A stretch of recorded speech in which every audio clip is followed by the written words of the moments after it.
Clive Barker Podcast audio commentaries.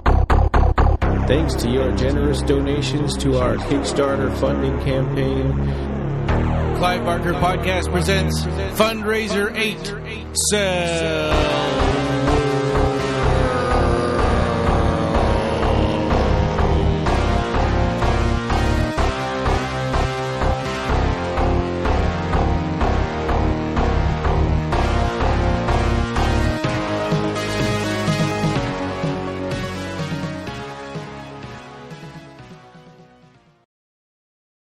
Well, welcome. This is episode 323 of the Clive Barker Podcast. This is a commentary episode. So good morning, Jose and Joe and Ed and Nina. Good morning. Hello. Hello. I'm your blind podcaster from the San Francisco Bay Area. Yep, we're offering sweets for the sweet today. Yeah, because Candyman is still fairly new. We thought it'd be a good time to do our audio commentary of it, because now that it's hit digital, you can follow along. Yeah, it's a digital rental for like $20 right now. It's actually still really expensive as we're recording this, but hopefully it'll, once it's out of the theater and it's died down a little bit, then it'll be regular normal price. And once this podcast drops and they have a chance to sit on it for a little bit, they can get it and watch it with this.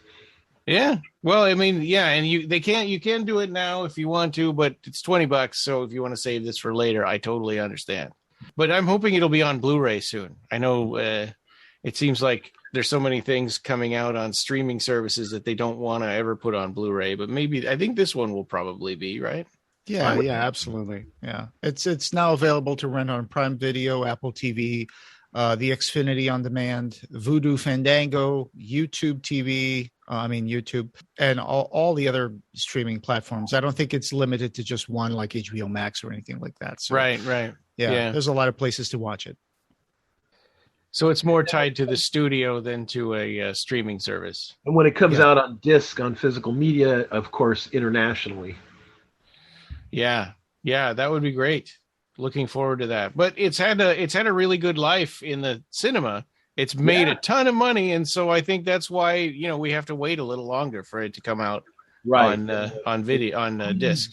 Squeeze as much out as they can. Yeah, I don't blame them at all. But yeah, so we're going to be doing audio commentary. So if you're following along with us, we are paused right before the backwards Universal logo. Yeah. So if everybody wants to kind of set their machine, set your video at that point, and then Jose, I think since you're kind of sharing it with us, maybe you could do the countdown. Sure thing. Yeah. This got into streaming on the 17 days afterwards, which is after the deal that Universal did with AMC. It says that they allow 3 full weekends, so 17 days for the movie to be in the theater, and then they put it up on streaming. So I got to pause right here. Let's count down 3, 2, 1, and play, so you can be synced to our movie. All right, here we go. And there's Sammy Davis Jr. singing Candyman. Yeah. Candyman's here. You knew that would happen someday. Yeah. Oh, boy. And there's actually a Candyman documentary on Prime Video, but it's about a guy who makes candy. I looked it up. Willy Wonka. And, it's last time we talked about Candyman, we talked about how these logos were backwards, and we thought it was because it's mirror version, but Catalina had reminded us that it's actually done on every Jordan Peele produced movie, right? Yeah, he runs a company called Monkey Paw, which is actually right here is his title card. And the herb, the legend, the monkey paw legend, where it's like witches that you make with a monkey's paw, and it's stirring tea right now on the and the tea glass. The tea glass is representative. It's a representation of his first film, which is Get Out. Yeah, Get Out. Right. Oh, okay. Where the lady is stirring the tea. Yeah, and that's how she hypnotizing the guy. Yeah. But and this is basically. their world right here that they're building. Yeah. So we got the little shadow puppet scene opening here. Yeah, I wish I could see that. I love stuff like that. And here's the kid, William. He's going to do the laundry. Yeah, Billy. Living in the residences of Cabrini Green. He loves doing everybody's laundry so much that he bought the laundromat. Yeah, he does. And what's the character of this Candyman's name? Sheldon or Burke? No, no, Sherman. Fields. Sherman Fields. Yeah. Yeah, and what's the name of that artist, Nina, that you found out about? Oh, Sherwin. Oh yeah, there's two of the painters that were hired to do the paintings for the film. One of them was named Sherwin. Oh, that's a cool coincidence. We'll talk about them soon. I like how the kid drops one sock, picks it up, and then as he walks away, another sock falls off the laundry bag. Yeah, that's how you lose the socks. Yeah, yeah. That's the black hole that all socks go into. Right. Yeah. Or they're behind the dryer. So this is the laundry of one of the buildings at Cabrini Green, the communal laundry. I like the cinder block style walls to denote that it's a project.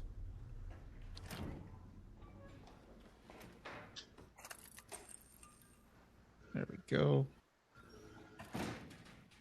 And there's a big hole on the wall there, so he found it odd that there's a big hole for construction somehow in the wall. They start this movie out just a little uneasy, like, okay, we don't know this guy. But we know the cops are looking for someone because they show the kid the pamphlet saying, "Have you seen this man?" Yeah. And did you see that exterminator sign on the laundry wall? There was a bee on it. Oh. Yeah. Subtle. There was a cartoon bee. There's a lot of stuff like that all over this whole. There's bees everywhere in this movie. Little touches. Yeah. And all the reverse mirror things and reflection. Yeah. And here's Sherman stepping out of the hole with his prosthetic hook hand. Yeah, and it's not like a meat hook. It's just for grabbing stuff. Yeah. Yeah, like a veteran would have a prosthetic. Yeah. Exactly, yeah. Prosthetic, not a fancy one with fingers and everything. But they make it look scarier on the silhouette or on his shadow than it actually is. And there's a little bit of that reference to like I wouldn't call it body horror, but some people are on knees with amputees. Yes. Yeah, for some reason that always kind of deformities, midgets or dwarves or all those kind of things. I thought you were circus midgets. I was just thinking this thing about jesters and about how they were prized for their deformities. Mm-hmm. And here we have the opening sequence where it's contrasting with the original Candyman movie from '92, right? So this is beautiful. I know. Yeah. This is beautiful. The score is amazing. Yeah. It is very good. And it's released on YouTube right now. I want to get it on vinyl. Yeah, and I love the way that this is upside down. I mean, I hadn't even noticed it, but until you guys mentioned it last time, and it's like you're looking up and you can't get out. It's totally opposite of the way it was. Candyman floating over the city of Chicago But this is like if you're looking out the back window of a car and you're just looking up, your head's just looking up out the back window. Yeah. Good point. And you're just watching everything move away from you. Yeah, but you are. It does, with all the clouds and everything, it gives you this sense, that you are trapped in this world that you can't get out in. Surrealism. Because it seems like the buildings are rising from some sort of nebulous mist, which is actually the clouds on the sky. Yeah. Right. So I mean this soundtrack is amazing. I've listened to it on Spotify as soon as it came out, and it's fantastic. I still don't listen to stuff like that. I just buy CDs still. Yeah. It's interesting about it from a perspective of comparing to the original film. It's not the same or anything by any means, but it's got some differences. You know what I mean? Like that pasting of that piece right there. It's like the original. And it's going back the right way up. There you go. Yeah, that's cool. Cabrini Green, 2019. Yeah. You nervous? No, I'm about to become best friends. Yeah, this is when the film got started to be made, right? 2019. Yeah, I think so. Yeah. Yeah, it's interesting that they're like, oh, it's present day 2019. Because they had so much. I mean, this movie was finished such a long time ago. Yeah. Release, yeah. Walgreens, Rothschild. Ironically, in a way, it's dated already, you know? Yeah, kind of. I mean, it's It's it a was product bad. of its It was time. really, it was bad luck, really, because I mean, there were some other movies that had finished just before this one that actually, you know, made it out into theaters and stuff. Or Before this one. yeah, Do you think if this one had come out when it was supposed to, the Hulu Book of Blood would have been better? You mean would have been received better or would have been better? I think they would have tried harder. Oh, I see. I don't know. I think this movie came out at the right time because of what happened in 2020 and all the social movements and protests that happened. So this movie definitely became more relevant in certain ways after that. But it's funny because the development of a Candyman sequel, I was looking at the Wikipedia page and they were talking about the first idea came with the success of Freddy vs. Jason. They wanted to do a crossover with Leprechaun titled Candyman vs. Leprechaun. yeah. Tony Todd completely rejected that, saying I would never be involved in something like that. That sounds like a SNL sketch. Are you? It's like I'll see myself out. Yeah. Are you talking about that they were going to do another Candyman, like a fourth Candyman, or I think so. Yeah. in the Tony Todd vein? Yeah. Okay. Not a sequel to this one. They're not already talking about the sequel. No. I'm talking about a sequel to Day of the Dead, the third Candyman. Okay. Well, obviously, if it was going to be Leprechaun and Candyman, and Tony Todd didn't want to have anything to do with it, it was also, just would have been lower budget and lower budget and lower budget. Yeah. I'm glad that they cut it off there and kind of started fresh with this one. Even though this is really a sequel. I mean, but it doesn't really acknowledge like the third movie or anything. But it doesn't say it didn't happen. It seems like a sequel to the first. And this is the part of the movie where they actually are going to connect it directly to the first one because Brianna's brother is going to tell Anthony and Brianna the story of the legend of Candyman in Cabrini Green. But it's like it's like the telephone game version of it, right? Of what happened. Changed.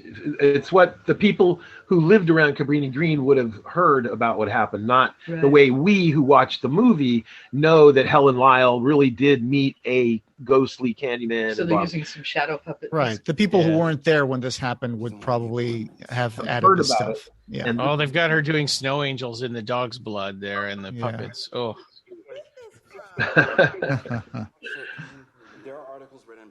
So originally, this story bringing Ellen Lyle as a villain actually kind of there was an article that came out that said this movie was originally set to have Helen become the new Candyman. Yeah, in a very early draft. Oh. Yeah, and she would kind of be like a burned Freddy Krueger victim sort of look or something. I think so. Yeah, I need to bring up that article to get more detail. But I did find that she got burned up, because in one of the trailers there was a screenshot of a burnt Helen ghost sitting in a church at the end sequence. So, but that was cut. What's the matter, Trevor? Yeah. Yeah, I'm glad they went this direction instead. This is I think this is a better idea. I mean, I know that they set it up that way in the first movie, but none of the other sequels acknowledge that either. Well, actually, what do you guys think of where can they go from here? This one, of course. Well, I mean, I don't know if there's going to be a sequel, but if there was, the money that this made, yeah, sure, yeah, but where's it going to go? I don't know. It's hard to bring it back without revisiting all the themes of the first movie, and that would make it a little. think that they could go with, how this film establishes multiple different tragic stories of black men throughout history, right? Mhm. Yeah. Any one of them could be a new Candyman film. Like, in other words, they could take one of those stories and tell that story just like they told Daniel Robitaille's. I think that if they did that, it would be neat as as a series. Fashion designers. You know, TV TV series. Yeah. Well, I'm just trying to say, okay, as a writer, what do you think? Where would you go? What could you do? Yeah. You could go the Helen route, a female Candyman. You could go to all the different men, who like Sheldon and all the other ones that we've heard about from the puppets, the shadow puppets. Yeah, Sherman. Yeah. Well, again, they could do that, but I think that would become like a repetition of this movie, wouldn't it? Yeah. What could you do? I mean, the second film in the Candyman series, the one that I covered and stuff, it went more into his history, more into the background. Yeah. In New Orleans, and that could be definitely a thing. Yeah, I mean, I see what you're saying. They could open it up a little more and try to bring more into the whole, the lore. They're like, well, that was the shadow puppet version. Now here's the whole story. Right. So we can talk about the artists now. So the paintings were done by two different artists that worked together in a studio for the production. Hired by the production. Both of them were hired out of the Chicago area. One's a teacher, one's a student. So the artwork you see here, the noose illustrations, I call them, those were done by an artist named Cameron Spratley, who was about 26 years old. Oh. Of tomorrow. And Sherwin Ovid is the other artist. Oh. Yeah, I thought that was a very similar name to the Candyman character. Summer show, but you're the only person who hasn't shown me. Yeah, and the show that's going to come up where they're doing a show with a bunch of artists. You can find information on that in candymanmovie.com/impact. They talk about some of the artists whose work was featured in the movie as well. Yeah. And the new issue, Ed happened to get for his Fangoria. birthday. Yeah. Very good timing. Yesterday, he got a new From my issue good of friend Fangoria. Doug. And it has an article on the artists and some Oh, illustrations. nice. Yeah. Yeah, perfect timing. Just got the Wow. magazine. Yeah. See, there's Cameron. I see you've got him up on your other screen. And there's Sherwin. Yeah. Yep. Sherwin Ovid and Theaster Gates. There's And a so- lot of artists. So Sherwin, he was interviewed and he said that he did. They did about 22 paintings and then a bunch that were like in progress. Yeah, like paintings, half completed. So that it would look like the actor was He'd been painting on working them. in his That's studio. cool. That's clever. Yeah, especially the portraits that Anthony's going to do in the movie, the ones that are all Faces really of men. gigantic faces and stuff, and they're all like made in this mixed media kind of look with like splatters and stuff, and the faces are they're so nice, they're so amazingly done, and at the same time the vision is so bold and so splattered, but you tell exactly what faces there are. Yeah. And It's interesting how, for different films, they hire artists to create the art that the character is supposed to be painting or creating. And, it's always very interesting to interview or find out, about the artists who do those paintings, like the storyboards or the production illustrations and stuff. I always like to find out about that stuff. Yeah. Well, Sherwin Ovid, he is represented by a gallery, so he's a bit like the character of Anthony. Oh yeah, absolutely. Yeah. They're much better direction than Candyman 3, where they just took digital photos and blew them up and said they were paintings. Yeah, low budget. Yeah. You got to do what you got to do. Yeah, I don't know. So I found that article that explains what they had planned for Helen. It said instead of just being, it says here that says that the draft of Candyman was penned by Peele and co-writer Win Rosenfield before Nia DaCosta joined, and revealed that the grown-up Anthony had summoned the spirit of Helen, not the original Candyman. This makes a certain amount of sense since Helen is seen as a phantom at the end of the original after her husband summoned her in a mirror. This unused draft revealed Helen's investigation into the Candyman legend in the original had the effect of erasing him, and the creation of a new Candyman was a big part of the story. There are many differences between this draft and the movie, but Candyman himself would only appear in the finale, while Helen's phantom served as a primary killer, donning the slasher's coat and hook while wearing a piece of canvas over her badly burned head with a face painted on it. Oh, wow. Yeah, Helen was later removed from Candyman 2021 when DaCosta came on board to rewrite and direct, which is then when the concept of the Candyman hive was introduced. Interesting. Actress Cassie Kramer was announced as playing Helen in the new entry, and in the original teaser, a shot of the badly scarred Helen Phantom actually appears in the church scene in the finale. The scene was removed from the movie, however, and Helen's spirit doesn't appear, though Virginia Madsen makes a vocal cameo while Kramer plays a librarian in the same scene. Yeah. So the woman who was going to play her is actually the librarian when Anthony's going to the campus library to find the materials for her thesis. That scene in the library, actually something we didn't talk about, and I had meant to, but I forgot. And they also mentioned this on the Hellraiser podcast that her voice sounds different because it's an older Virginia Madsen, reading into those cassette tapes. So it's a little strange to hear a mix of the old, quotes directly out of the movie and then her new voice, going directly after. Yeah.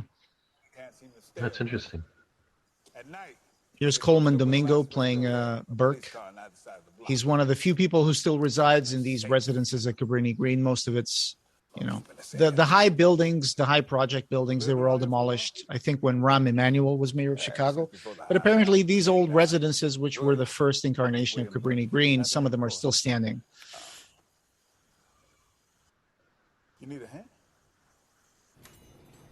Home, sweet home. And he got a laundromat, like Ryan said.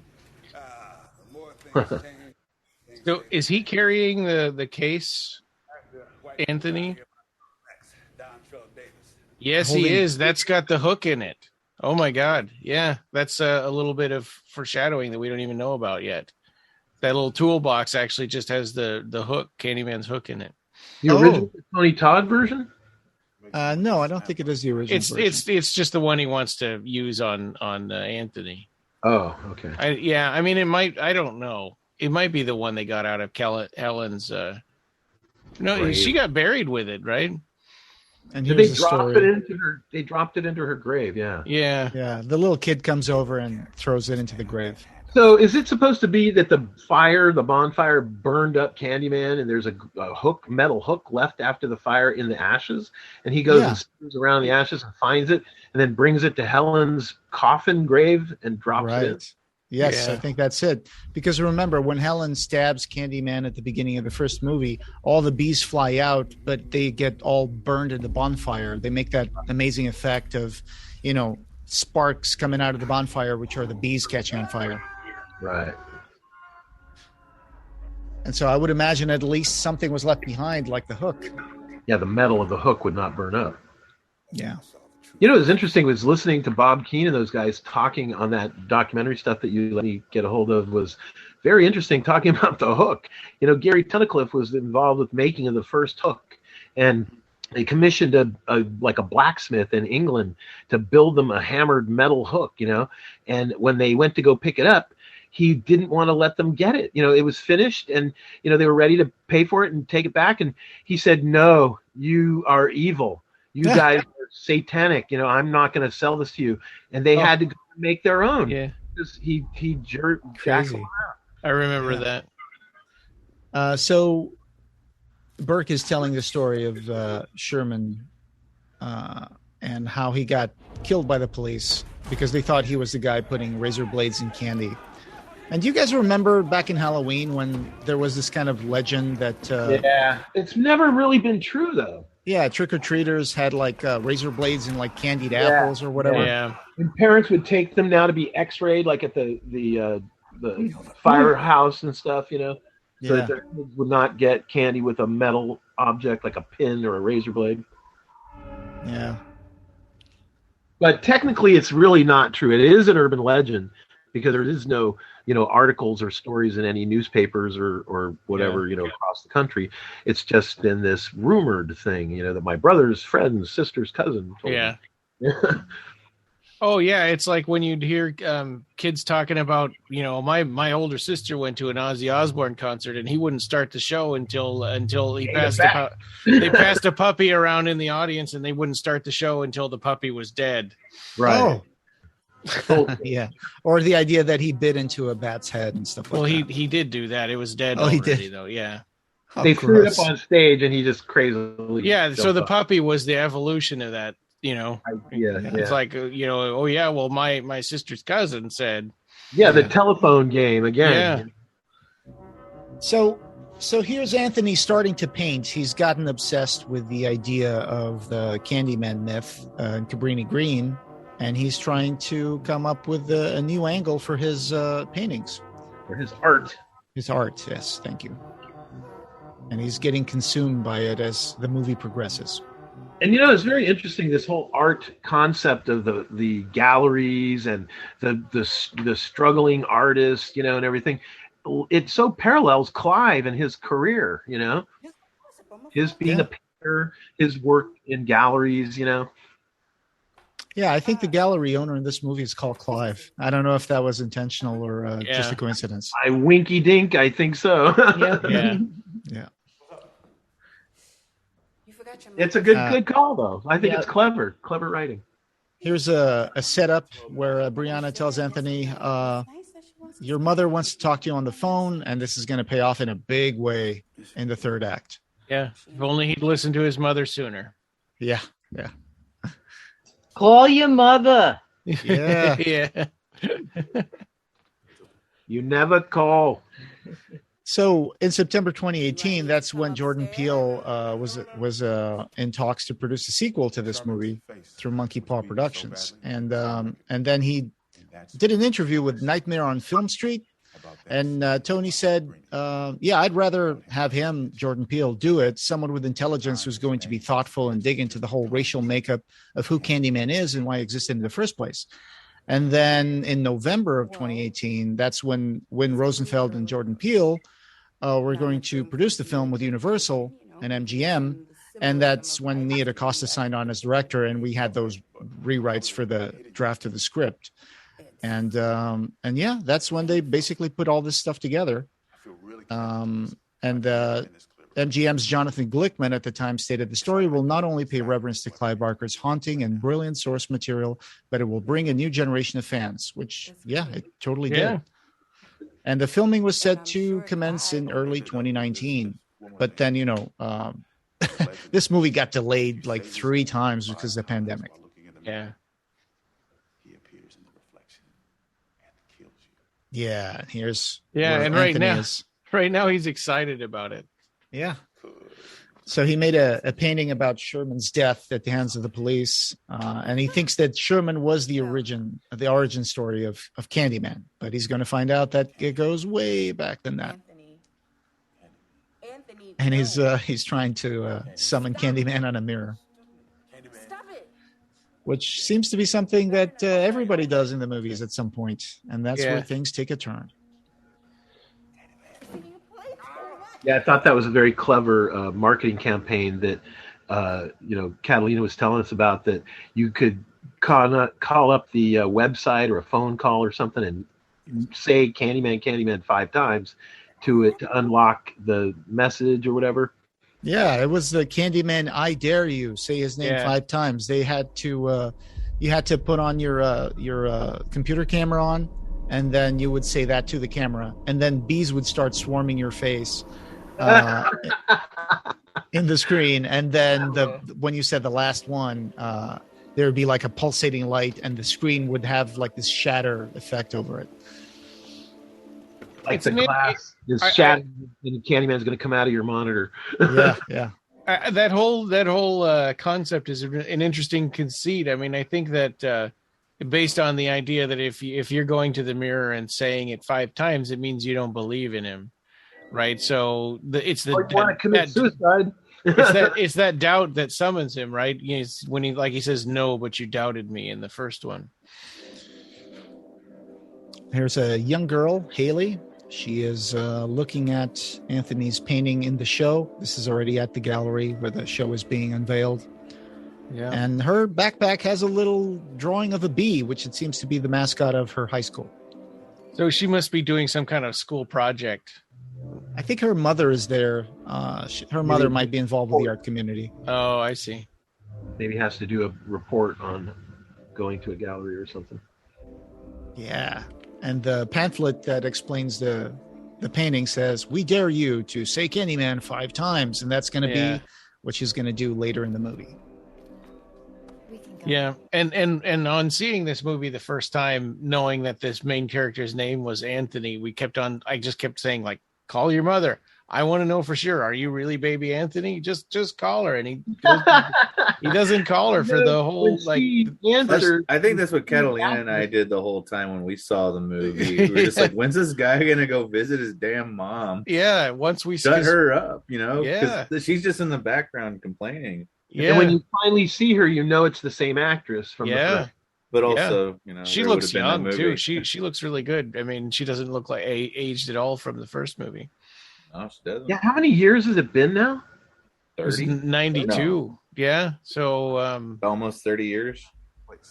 Yeah, amazing. almost 30 years.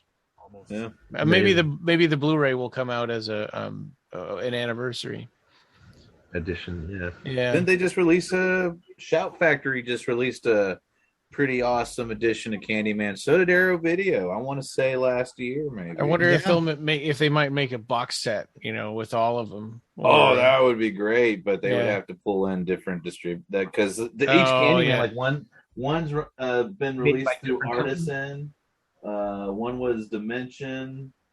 You know, this one's in. So I mean, you know, it's a pain in the ass to pull, you know, to get people to work together that.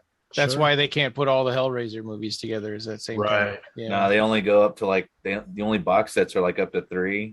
Yeah, and then you have then they do 5 through 8 in their own box sets. Yeah, but the only way anybody's going to buy Candyman 3 is if they put it in a box with the good movies. I bought Candyman 3 on VHS for just because I'm a completist. Yeah. But Catalina prefers part 3 over part 2. Oh, really? No way. Yeah. I mean, like, there's parts of both of them that I like, but sure, yeah. But I like ultimately, the stuff. I just don't like them. Oh, wow.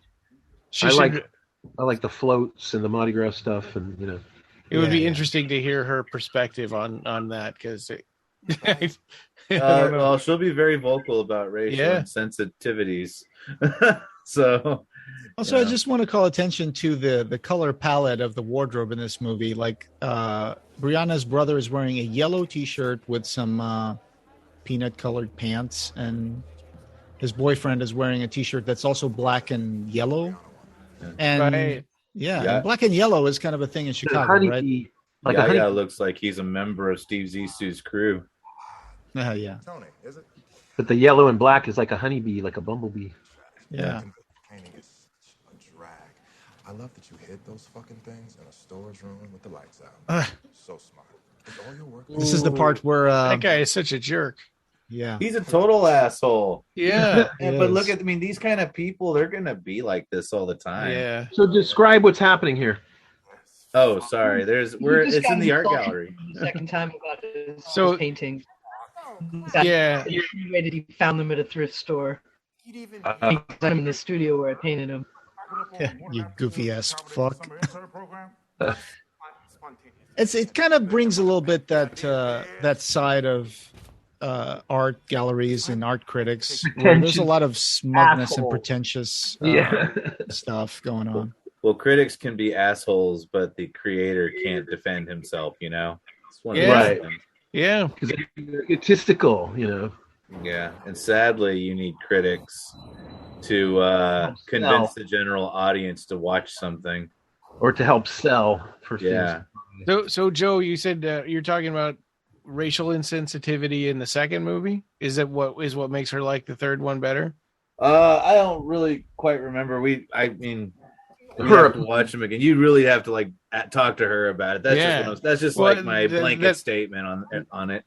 Yeah, no, that's interesting though. I'd be interested to hear because Yeah, I mean, like I interviewed the director, Bill Condon, and he really was very racially sensitive, actually.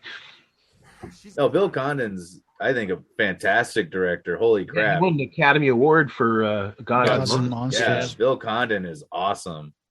I love the shot in the second Candyman where it's the day after Mardi Gras and there's a guy without a shirt laying on the floor sleeping and someone wrote in lipstick in his back, "I'm drunk and I'm stupid. Please let me sleep."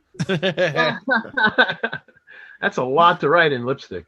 Well, actually, there was one thing we talked about when we did the audio commentary for Candyman 2 that was kind of like, every time there was a jump scare, it was just like a regular black guy, stepping out into a bathroom or whatever. Yeah, and it's like, oh, you can't make a black guy a boogeyman. It depends on who's watching the movie. Yeah. I mean, dude, that's where. I don't know. I'll probably say something I regret. How you interpret things, Yeah. So different people are going to interpret stuff differently, right? Yeah. And that's why a lot of people hate Get Out. Okay, so I get in fight. I don't get in arguments. I get in debates, I guess. And lots of the same people I notice say they don't like Get Out or Jordan Peele films because they say they say he's racist. They straight up just flat out say I get that people say that so much. And that's their opinion. Well, they are entitled to their opinion. I'm just going to lay it out. The demographic that does say this is the kind of people that are very well off. They are predominantly white. They are predominantly Christian. They live in areas that are in higher tax brackets. They're upper. They're like middle class, and beyond. And they always say the same things, and it just gets to the point where I get tired of debating with them because it's truly talking to a wall. Yeah, and their argument always is that Get Out is literally exploiting white people as the bad guy, and it's like, but horror is based on perspective, and Candyman just killed the girl in the gallery. Oh yeah, and now Clive is about to get it. Yeah. So horror is based on perspective, Joe. Oh well, yeah, and all these people, and most of these. I'm saying things I'm probably going to regret, but all these white people, in these specific areas, always complain that he's racist, and then they refuse to uplift these type of stories. It's kind of the same argument that people make against like affirmative action and stuff, right? Exactly. Yeah. In Congress the other day, they were like, "Please don't use terms like racist because it might offend some of our white colleagues." Oh yeah. So. Yeah, and people can't look at behavior and separate it from identity, right? So it's like if you say something is racist, then it means you're insulting me and everyone that I'm related to and all my friends and. Right. Yeah, I think that's the real problem is everybody's got prejudices that we don't even know about, and if people can point them out, and then we can fix it. I know exactly. Golly, this is so great. Oh yeah. The second guy's getting killed in the gallery. Clive. Yeah. Yeah. So I love the way that they only show like Candyman. He's floating, but it looks like the killer is invisible. Yeah. But go ahead, Jose. Sorry. I was just going to say, I love the way that they only show Candyman in reflections on surfaces and stuff, and just the way that he shows up, and it's not a jump scare. It's not like a high noise, like, oh, there's a ghost showing up, and then the camera's just going to jerk that direction, go like, and it's just there. He's just there, and he's floating, and he's killing these people. I think it's quite scary. It's in a way that's like, wait, what? What am I looking at? Oh my god! Instead of the cheap jump scare kind of thing. No, this is truly a horror movie where instead of having jump scares, you are truly scared watching what is in front of you. Yeah. And this is not a movie that could have been made in the early 90s. Yeah, people would not react well to this. They would say, I didn't like the way they set up the kills, because it was a different way. They wanted to see the gore and all that stuff, and some people complained that this movie didn't have enough gore, and I'm like, well, the technology just didn't exist also to shoot like this. Sure. You know, yeah, I mean, Right. Yeah. And- Every Candyman, I've always marveled at how they managed to do all this mirror stuff. Because it's like, you know, it's so hard to not get yourself and get the cameras in the mirrors. In the show. Yeah. Oh, they can do so much more now, and it's just mind blowing. And that's CG helps a lot. I'm sure. Yeah. I'm sure. Oh that's man, right. Just like little VFX stuff, like I make some 3D letters, right? And I put them and I impose them over something, and I want them to come in when a certain object that's already in the picture moves across. And it took my VFX guy, 3 days just to make my letters move a specific shape. Which movie is that for? Oh, it was for an Indiegogo campaign we made. Oh, okay. Yeah, but I mean, like it just took forever, and for him, and it was mind blowing how difficult it is. People who do VFX are amazing. They have a lot of patience. Oh yeah. The gallery girl is she's finding the bodies now and remembering finding her dad committing suicide. Yeah. Oh, right. So she's got this trauma. They intercut her memory with the finding of trauma. blood. Yeah. Her dad was also a painter, which kind of gives us a little insight on why she became an art curator. Gallery person. Yeah. Yeah. And this scene is so ominous, where she sees Anthony, and it's a dream within a dream. Oh man. There's a video on IMDb, on the IMDb page for Candyman, where DaCosta explains how she creates cinematic tension, and I'm going to put that in the show notes as well because it's a very good listen. This is one of these It's things audio? also.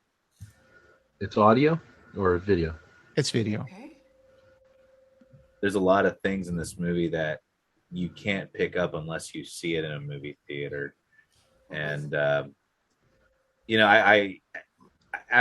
was already going to see this in the movie theater. We already determined, like, no matter what, we're going to go see this in the movie theater. We're not going to waste our first time watching it at home. And I'm so glad we saw it in the theater. And then, since then we've been watching it at home repeatedly. And yeah, there's just so many things that you can only see when you're, giving your attention to that giant screen, and little details like the bees and the reflections. And it's amazing. But at home you can pause it, on those things. Yeah, That's but true. I mean, people need to catch that though. They need to catch it. Yeah, that's true. Well, the comparison of being able to see it on the big screen and notice all that stuff and then come home and remember, oh yeah, I got to pay attention to this little corner. So of the woman screen. they just showed in the library, was she the one that was presumably going to play Helen? Yes, it was actress Cassie Kramer. She was playing the Oh. librarian here. She was supposed to be the woman who was going to play Helen's spirit, but they cut that part out of the movie. Well, I'm glad they didn't. I'm glad they gave her another part instead of just she can come on the, go in interviews later and say, I was in that movie. I was supposed to be the star and now I'm not in it at all. But she does look a little bit like Virginia Madsen as a young woman. Yeah. Mm-hmm. And here comes the elevator part, where it's one of those mirrored elevators where you see yourself hundreds of times. I've never been lucky enough to be inside an elevator like this. It looks really cool.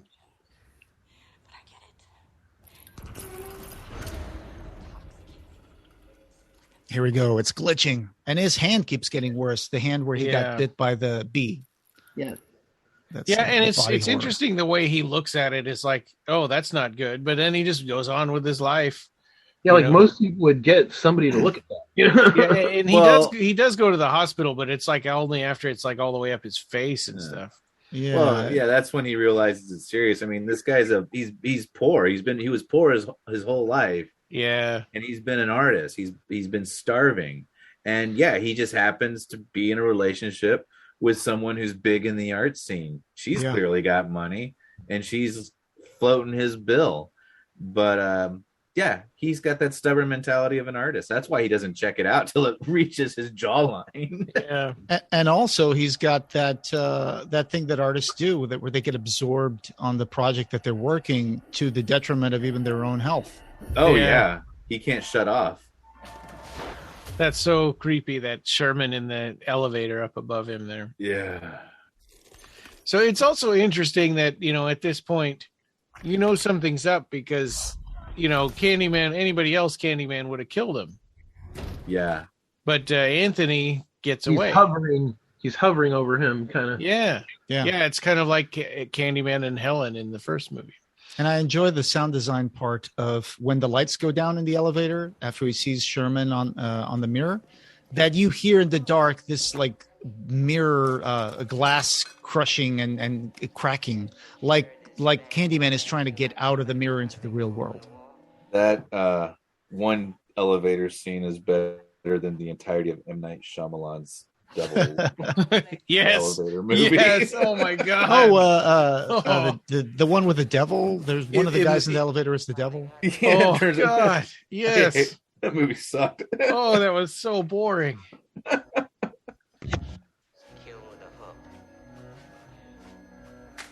Oh my gosh. Yeah. There's a part in the trailer that I don't think they made it into the movie either. It's a part where he's painting and he's like shaking his head and he's going like, oh. Yeah, they cut that out too. They cut that out. It was a little goofy. I don't know. I don't know. It probably just played. It probably played pretty disturbing. Yeah, it's like it's in a trance or something. Yeah, things they cut out of movies for what reasons? Yeah. One time, somebody would like. There was one movie. Oh god, there's lots of movies where they do it, but they cut out like one frame at the beginning of the scene, one frame at the end of the scene, and they do that for the entire movie, and they end up saving like them. They end up saving themselves like $75 in shipping and handling when it comes to delivering the celluloid, shipping the celluloid from theater to theater. One more reel less. Yeah, So it's I don't know. Sorry. Did it freeze? Yeah, what's going on? I'm sorry about that. It looks like the movie kind of froze on the streaming. Let me just see if I can. So if you're playing the movie, hit pause until we say to hit it again. Just yeah, give me 1 second. It's stuck on this Chicago. Dearborn Street bridge. Give me one moment. Or you're clearing out all the pop-ups? Yeah. Okay. Why is this not working? Huh. Oh, there it goes. No. Hey, Joe. Yeah. Well, dead time.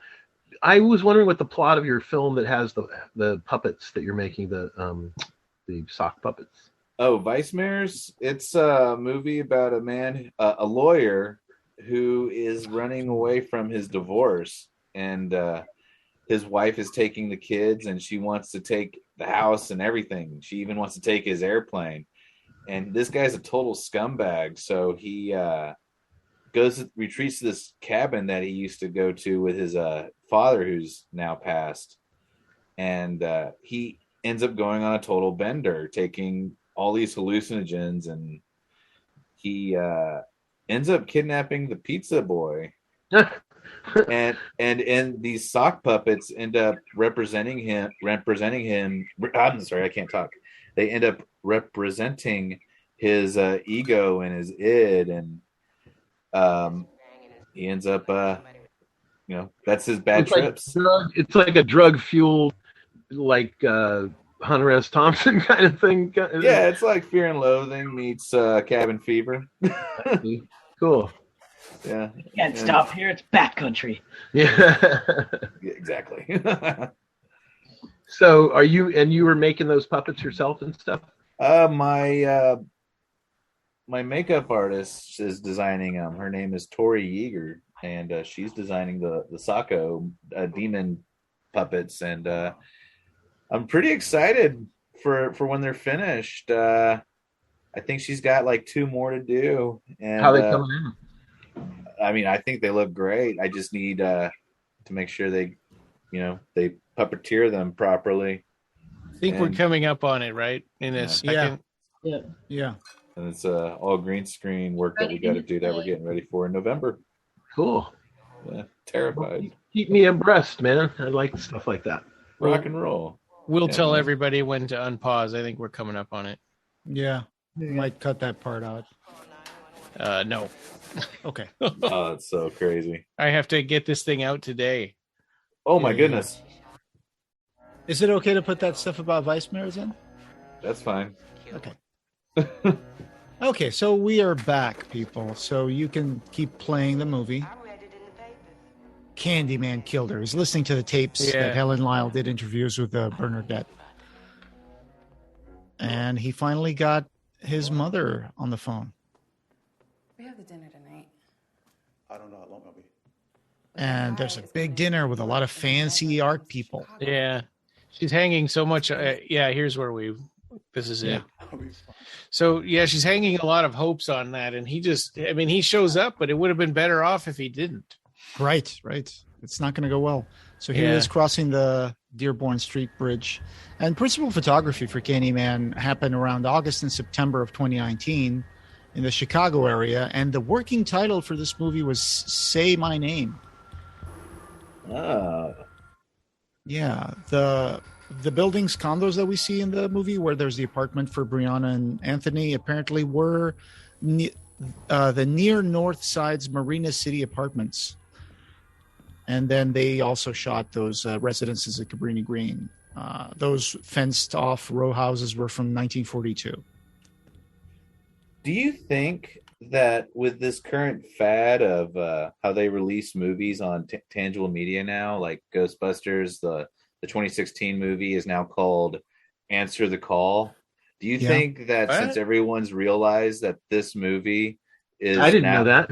Oh, yeah. Well, yeah, the 2016 Ghostbusters with all the women, that's not... It was just called Ghostbusters when it was released in theaters, but now when you get it on Blu-ray and DVD, it's called Ghostbusters Answer the Call.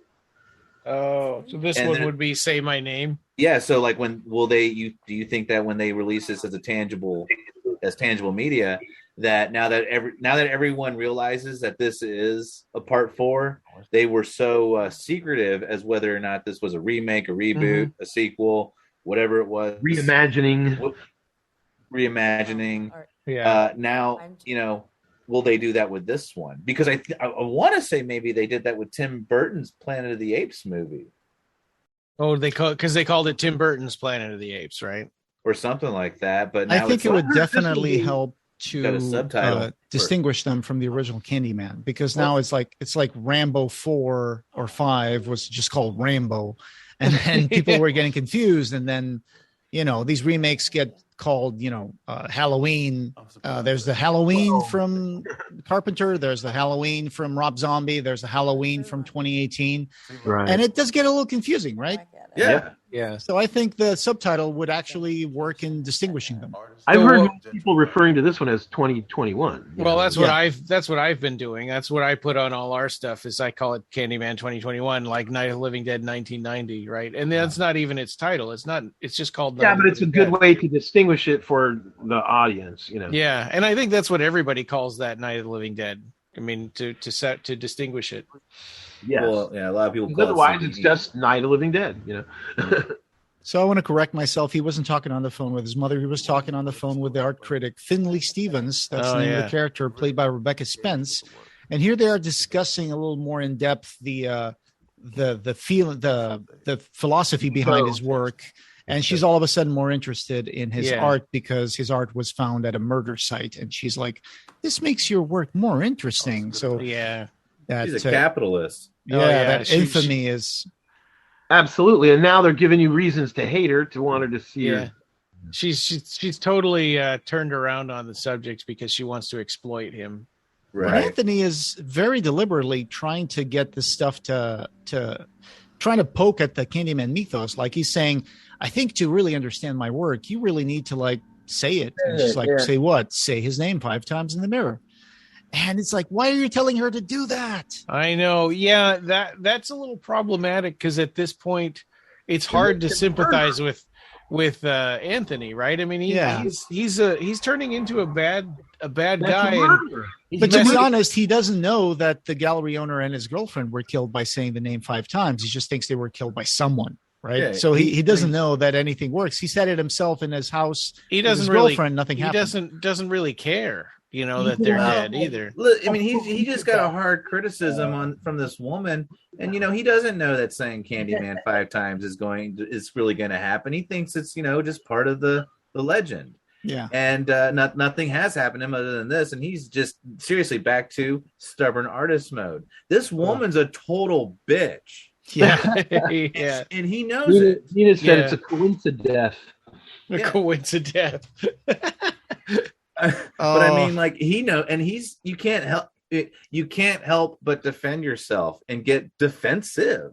Yeah. And I mean, this guy has been busting his ass in slums his whole life, and he is scratching at the doorways of success. And this one woman feels that she can just squash all over him because she doesn't have empathy and she doesn't understand what it's like to walk in a man's shoes like this. Yeah. So here's the sequence. Right, and that's making the audience hate her.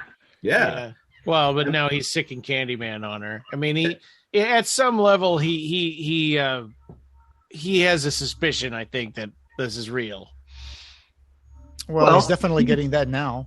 He's becoming vengeful. You know, he already saw Sherman in the elevator before he even did this, before he even told her to say it. That's why, when they were calling this a spiritual sequel, I can see it now. Yeah. And this part, it could have become funny because right now he's seeing himself in the mirror reflected as Sherman Fields, played by Michael Hargrove. And they're doing the mirror thing, whereas raising his hand and raising it down and touching the mirror. Yeah. The choreograph. It could have been funny, but it's not. It just feels like intense and pretty tragic and sad. Well, and scary, right? Because you don't know, is he going to reach out with his hook and grab him, or what's going to happen now? Yeah. Well, there's Fangoria magazine also interviewed a choreographer that worked on this sequence with them. Really? Leave it up. Yeah, they rehearsed the hell out of that. Yeah, I bet. The actors to do it. She actually walked them through it. And they did it like a metronome with the. But that's an old form of vaudevillian acting, isn't it? With the two people on the Marx Brothers and stuff like that doing that. Yeah, right. Harpo used to do Usually, going back to what you're saying about spiritual sequel, the reason I don't like that is because usually when it gets used, it's like an original creator of something doesn't have the rights to their original creation, so they make a thing that's like the original, but it's not canonically related, and that's when they call it a spiritual sequel. So I mean, and that doesn't fit this at all. Oh, well, I'm just going by the pure definition of, a film that has a spirit of the original. Yeah. And Finley just got murdered in her fancy apartment. Oh, yeah, she's getting lifted and dragged across the front window there. Yeah, and just like when Anthony is drawing the first line in black ink on the canvas, Candyman smears Finley on the mirror of her apartment, on the windows of her apartment. He also smears like a straight line of her blood, and then he drops her down. Provincial yet exciting. Oh my God. And the cool part I just noticed, it's like how there's so much yellow in the movie.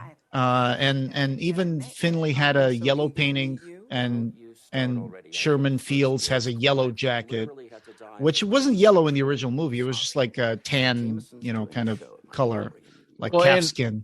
And here we've got the restaurant is all like yellow lights and black shadows and stuff. Yeah. I could introduce you to the window. Color palette. Yeah. Wow. Thank you. I really feel for Brianna here because she just wants to keep it together, Yeah. She just wants to pursue success. She's climbed up to this point, and she doesn't want to lose what she's gained so far. Yeah, because her boyfriend's freaking out. Yeah, it could cost her whole career, Yeah. And she loves him, but she doesn't want to necessarily, go down the tubes with him, Well, yeah, and her dad already freaked out and killed himself, and she doesn't want to deal with that again. This part where he says, I have to go, immediately after everybody gets a text saying this art critic was found dead. Mm-hmm. It is so conspicuous. Mm-hmm. Oh, yeah. And here's Coleman Domingo reading Weave World by Clive Barker.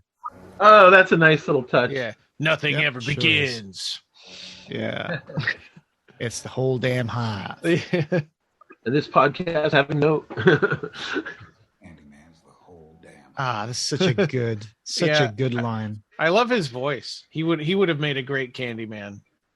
Oh, for sure, yeah. And this is the connection of Candyman to black men who have died of violence. Speaking of nice voices, oh Yeah. God, this is great. Tony Todd's voice is beautiful. The story of Daniel Robitaille, the original Candyman, which I love the fact that they brought it back from Bill Condon's origin story. Bernard. I have a second article that I'll give you guys about the special effects of that film as well. Cool. With all kinds of great photos that show all kinds of the practical effects, the hooks, the bee stings, and all that stuff. The girl tells her father what, he hires some The story of Daniel Robitaille getting Helen pregnant, getting chased down, lynched. They take his artist hand, his painting hand, they rip it out and they stick a hook in it as if to mock him. It's interesting how effective this puppet stuff is. I mean, even though you're just watching these shadow, silhouette puppets, it's still, you still feel it the same as if you're watching, real.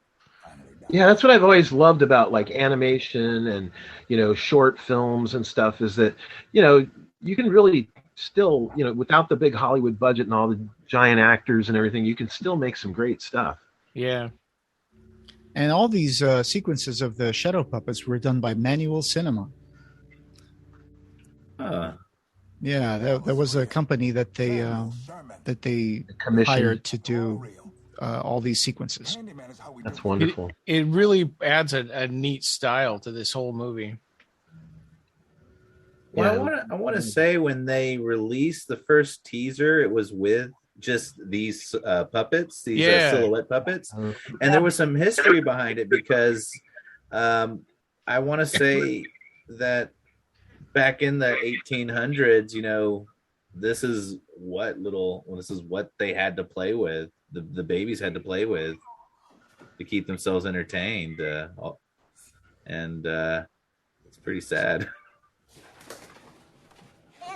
When I was a kid, we used to have this thing wherever the power went out, we would just light up a candle and make shadow puppets on the walls. Yeah. Yeah. Well, my mom yourself. did it. When she tucked me in, I remember her using the lamp and doing shadow puppets. My mom was really good at it. My mom also had an innate ability to use marionettes, which is really funny. Like, who knew this, ordinary housewife was going to be able to pick up a marionette and animate it? But she could. She was pretty good at it. Candyman. Of course, Clive Barker was the executive producer of the first Candyman. And around that time, I think, or maybe it was the second Candyman, that he was doing Lord of Illusions. And he was getting dailies from Candyman, Lord of Illusions, and, Hellraiser 4. Hellraiser 4, and all his office was full of VHS tapes. Of all of those dailies. So this scene here, I wanted to kind of visit because when she says, it's kind of a red herring, right? When she spells it out for him, Candyman isn't real, and you're like, oh no, you just signed your death warrant. That's what Helen did, right? But it turns out better for her. And I guess, we don't really know what her life is like after. Yeah. She could be in a mental institution. Yeah. Well, she's surrounded by cops at the end of the movie with handcuffs on her, and she escaped out of the car, and everybody's dead around her. Yeah, that's not going to be good. Yeah. Well, it's interesting because the point of The Exorcist, as written by William Peter Blatty, was that not believing in God and the devil won't protect you from the devil. Right. He wrote that in Legion, didn't he? Doesn't protect you from Candyman. Yeah. What was that about Legion, Joe? Oh, yeah. I think that was specifically the sequel to The Exorcist was a book called Legion, which ended up being Exorcist Part 3. And we did an audio commentary for it. Oh yeah. I don't know. I don't think I was there for that one. That was a good movie. Anyway, yeah. Let's skip that part then. You guys are right. Yeah, well, and that idea, not believing it won't protect you. I mean, it goes a step further with Candyman, because if you don't believe it, you're endangering him, right? You're spreading doubt. So, and spreading doubt is not good, because that's what he lives on people's to prove yeah that he exists. Yeah. So like Helen, she said, "I don't believe in him." And she didn't just do that, but she told Jake he's not real, and he said, "Candyman ain't real," and it's kind of like that is the whole crux of that's the turning point of her whole life, and the movie from then on. It's like, you just convinced somebody that Candyman's not real. You're in trouble. Yeah, you're breaking the lore. Like, in other words, the whole way that Candyman exists is through the lore, through the retelling and the belief and the fiction of the legend. But in here, it's a red herring, because she does that, and it doesn't follow that same path that you expect it to, which is kind of cool. I think, that's kind of how Freddy Krueger ended up. That was, what was giving him grief, and at the beginning of Freddy versus Jason, that was like his speech. If he can't kill anybody if no one's afraid of him. Right. And she turns her back on him in the first movie. Yeah. That's how you take the power away. Yeah. I take back all the power I gave you. Yeah. And it's like if Helen's telling little Jake the Candyman ain't real, that's removing some of his power. Yeah. And that can spread, right? And that could be disastrous. He tells his little friends in school, and they all start believing, oh man, Jake said it ain't real. Right. This scene gives us the answer of why women go to the bathroom in pairs. They're going to summon Candyman. This was also a teaser, one of the first teasers we saw. This was a controversial teaser because a lot of people thought, oh, it's a teen slasher movie. Oh, no. I had such high hopes for this movie, and now look at it. But but honestly, and in context, though, it's like, okay, yeah. She came back from the gallery with this card, and she thought it would be a cool thing to try with her friends. In the editing, they should have put this earlier in the film. But I like the fact that it's in, because, in other words, where do we get all the urban legends? Who tells the ghost stories in the locker rooms and stuff? It's like high school kids, Yeah. Incredible people. You did not include that in any part of the film at all. It wouldn't have been as, Well, and a big distinction here is that these aren't characters that we knew, prior to this scene, so you except can let them die. It's okay. Yeah. Well, I mean, they're not central to the story, right? They're like the camp people at the Jason movie. The audience demands a body count. right. Oh, this blood dripping down. Yeah, saying the blood comes down like a sheet. Yeah. And she's like, I'm gonna go take a look. And the only girl who is going to survive is the black girl. Well, we don't really know that she survives. That's true. Somebody's a witness. To tell the story. Yeah, there has to be a witness. There has to be a witness to keep the legend growing. Right. And again, the little compact mirror. And the bee splits in two. Yeah. That is such a good scene. Oh yeah, the bee did split in two. Yeah, there's a mirror image. The bee is now crawling inside the mirror. Oh, that's cool. And back into the room inside the mirror. Yeah. Good catch there, guys. And that little scene of out of the corner of your eye, seeing Sherman floating. That's so effective for me anyway. It's so creepy. Absolutely. I love it. But they're playing with the audience's perception of what's reality if the bee can go inside the mirror. Hey, Jose, I think that. No, okay, it's good. I thought the movie froze again. No. Here's Anthony waking up on the floor of his studio. Yeah. It makes it seem like he passed out. Of the plot of Mr. Frost, a film I always with love Jeff Goldblum. Yes, an obscure film I love to bring up. But totally different from Jack Frost with the killer snowman, right? Right. But it also deals with the fact that you have intellectual people that don't believe in the supernatural or the Satan and or the devil. Mr. Frost is like, you say you don't need me, but where's your enthusiasm? And he convinces in the end, spoiler alert, he convinces the psychiatrist to murder him. That he's evil and she's got to murder him. Wow. Oh, that scene where he's like accidentally pulling out one of his own nails in his shriveled hand. It's so Brundlefly, Yes. And these scenes were shot in the Museum of Contemporary Art in Chicago, I think. Let's go, boom. Circle back. Any excuse to plug Mr. Frost. If you haven't seen it, please watch it. It's really, you'll be so glad you did. Watch it twice. Oh, is that the one where Jeff Goldblum? Murderer. Yeah, and people think that he's the devil, but he's just a mental patient. Well, who knows? It's up to you to interpret that. But it's interesting because when he's discovered in murder scenes, he's made these incredible gourmet meals like baked Alaska and Chateaubriand, just all these crazy things where the detective who's there, discovering the murder scene is seeing how he's taken like a Polaroid of the finished meal and stuff, Oh, she just brought up her father's legacy, meaning that the father was an artist that killed himself.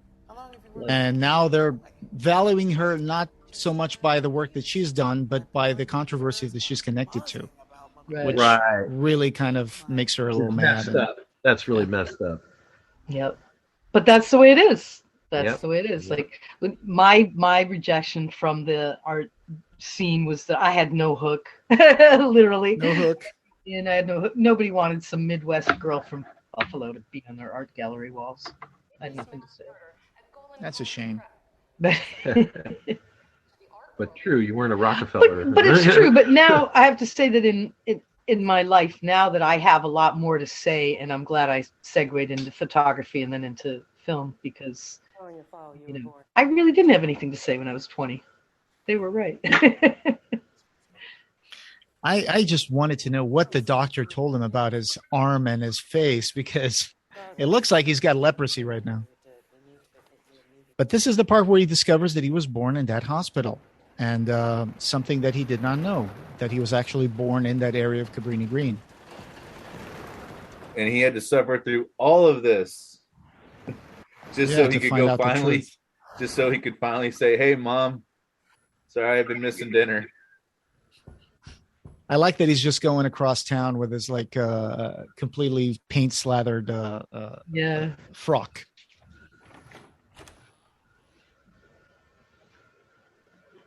And here she is, Vanessa Williams.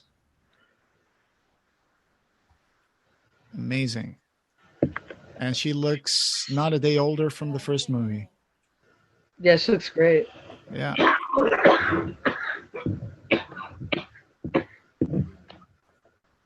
Vanessa Williams is Anne-Marie McCoy, baby Anthony's mother. She knows the whole truth. Yeah, now you really see the makeup on his face. Yeah. The light the hit. pock marks and stuff. Yeah, the deterioration. It's almost like rotting his ear.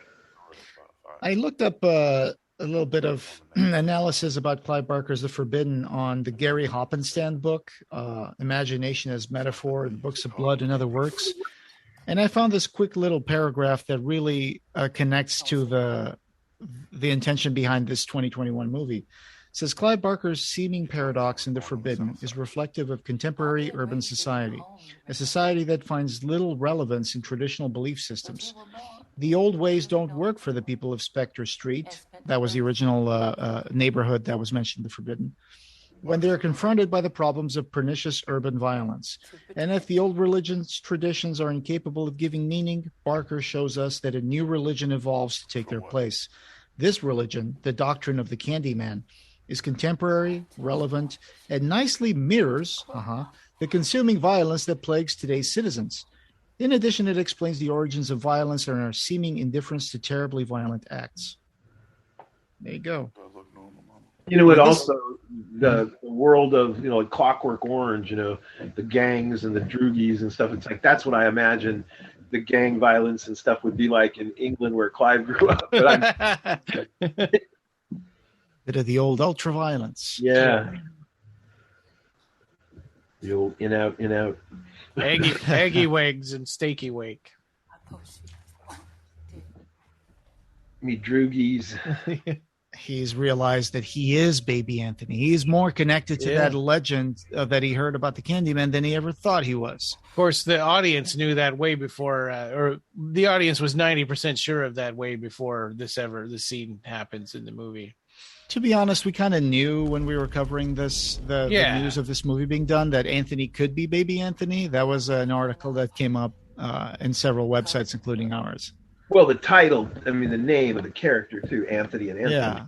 But to be honest, I had kind of half forgotten that when I went to see the movie. So I was like, oh, yeah. Well, I had to until the main character's name was Anthony. I'm like, oh, that's Baby Anthony, isn't it? Yeah. But I wanted this confirmation, this scene of his mother. Spell it out for you. Yeah. Well, that was a great moment in the shadow puppets showing the rib cage of Candyman. Yeah, the torso of Candyman glowing inside the bonfire as the flames consume everything. The Tony Todd version.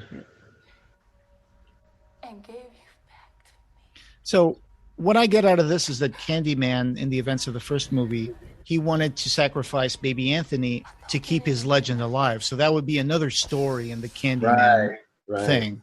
But Helen took that from him. But at the same time, she kind of took that mantle, and then they wanted to keep that for this movie's original idea, but then they took it out. What it kind of makes me think about too is the way Julia was supposed to be the next character in the Hellraiser saga. Well, yeah, didn't y'all already say that Helen was that was what Bernard Rose's pitch for Candyman 2 was going to be Helen? You said that earlier, right? It was going to be actually for this one. Before Nia DaCosta joined to work on the story, they were thinking about making her when she took on that mantle of Candyman. She erased his story and she became the one that people talked about, Helen Lyle. She would become the new Candyman. In this early drafts of this script, which they changed, that was what they were going to do. Yeah, for some reason I want to say I read somewhere that Bernard Rose also pitched that way back in the 90s for part 2, but they didn't like that. Oh, okay, yeah, that's very possible. And so that's Helen was supposed to come back and not Tony Todd. But I think farewell to the flesh Todd is the better choice. Yeah. He's still got the voice. Yeah, he's amazing. Yeah, that's right. You were right, Joe. It says here in the production side of Candyman 2, according to Virginia Madsen, Bernard Rose, the director of 92 Candyman film, originally had another concept in mind for the sequel. They wanted... Oh, okay. So it says here, they made Candyman into a slave, which was terrible because Candyman was educated and raised as a free man. Bernie wanted to make him an African-American Dracula, which I think it was so appealing to the African-American community because they finally had their own Dracula. The Candyman was a poet and smart. He wasn't really a monster. He was sort of a classical figure. Huh. There might have been one of those ideas too. I don't know. Interesting. I don't think they mean literally Dracula. I think they just mean that, like Pinhead, that he's got elegance, that he's charming, that he's got class, like a Dracula that we've seen, like Bela Lugosi as Dracula or Christopher Lee as Dracula. They're elegant, they're charming, they're attractive to women, those qualities. The sequel that Bernie wanted to make was a prequel where you see the Candyman and Helen fall in love. It was turned down because the studio didn't want to do an interracial love story. Yeah. In 2020, In 2020, Bloody Disgusting reported there was another unmade follow-up titled Candyman 2, The Midnight Meat Train. Oh, Rose was meant to be the director once again, and it was supposed to be about a mythical figure haunting the early 1990s London. The sequel would have been somewhat based on Clive Barker's Books of Blood short story taking place in the subway. Bernard Rose adapted Midnight Meat Train and mixed. Yeah. Bernard Rose elaborated further, saying, the idea was that Jack the Ripper murders start to happen. And whereas the first Candyman was about race, The idea was to make the second Candyman about gender. It was to be about the idea of this faceless, brutal killer who only attacked women in a horrific sexual manner, and whose primary objective was to stop whores. His weird moralistic take to it. The Ripper is like a Candyman. Ugh, I don't know. Interesting. It would have been weird. It would have been weird. It would have been like the one a black man going around making From Hell. You know the film From Hell with Johnny Depp. Yeah, and it's based off of Alan Moore. Right. And Clive's response to all that was where's Candyman in all this? And that kind of put a stop to it. Well, in other words, they wanted to make Jack the Ripper, not Candyman. Right. Yeah. It's really not a Candyman movie at that point. I mean, it's so far removed. So this is the part of the movie where I think it could be better bridged. So after Anthony finds out that he's baby Anthony from the Candyman urban legend, he goes back to Cabrini Green and he sees a flash come from one of the residences and he goes in there. And then we see Brianna trying to find out where Anthony is. And she finds the pen from the laundry room and she goes there and she gets taken by someone. And all of a sudden they cut to a memory flashback of Coleman Domingo's character Burke of Candyman killing his sister. And it just becomes a little kind of weird to connect what's going on and what, I mean, that's my opinion on this. Yeah, like when are we in real time, not flashback time and stuff, Yeah, I would have made a couple different editing decisions. I would have put this earlier in the movie, and I would have put the high school bathroom sequence earlier in the movie. Yeah, that seems like it would have been a good idea. And then it cuts to Coleman Domingo after he took Brianna. Yeah. So, I mean, up to this point, we thought he was just kind of a Candyman lore expert. And, right. And now, he's a crazy person, or he like it all. It's like it's a lot to accept all at once. Yeah, he thinks he can somehow fix society by creating another Candyman, or it's kind of hard to. It's not a lot of time to try to figure out his motivations and stuff. Yeah, what is his motives? Is he just mentally ill? I mean, from that Screen Rant article about how Helen was supposed to be in an early draft the villain, it says here, it appears one cut of the movie had a role for Helen's Phantom to play, possibly guiding Coleman Domingo's William in his obsession to create a new Candyman. But this plot thread was dropped. So I think this might be kind of a holdout from that original draft. Earlier script, where he wanted a witness so he could start a new Candyman myth. And then they changed that to say that, I'm going to weaponize this myth and I'm going to create a new Candyman. And this time he's going to get revenge on the violence that black people have suffered. Yeah. But I like this it works, here. But it's like he's using other people to do it. Yeah. Oh, here's Anthony almost completely transformed. Yeah. Kind of like he's trying to turn Candyman into some sort of anti-hero. Yeah. This transformation too is strange that Anthony's in this weird kind of a trance, right? He doesn't. I mean, he's trapped inside of himself because like a tear will fall out of his eye, but he's he doesn't even flinch when his arm's getting sawn. Almost like in Get Out when the guy's hypnotized and he also can't move and a tear falls out of his eye. Yeah, it's like they're immobilized, screaming inside, and he's trapped and screaming. Yeah, his eyes are fogged over like with these crazy contacts at times. Oh, yeah. And right now they're not, but you can tell he feels this pain, but the intensity of the stare. Oh my God. Yeah. But his body doesn't react, only his eyes. Yeah. Yeah. We never see, how we see the origin of Tony Todd's Candyman. And I want to say the second one, right? Is it the second one? Yes. Yeah. And, but this film is great when they say the whole hive. Yeah. We never really see how a Cenobite is really created unless, you're watching Hellbound. That's right. Really the only time. Well, up to that point, they weren't, in Clive's vision, they weren't humans. They were just always there. Yeah. Or like extra dimensional beings. Or something. And it wasn't until Hellbound when they went that direction. When Pete wrote that. Yeah, which is a cool idea. But in the Forbidden, Candyman is just this one dude with jaundice. Yeah. Oh, yeah. He's like a yellowy blue-lipped kind of guy. Yeah. I mean, I really can't. The way he's described. So when I read the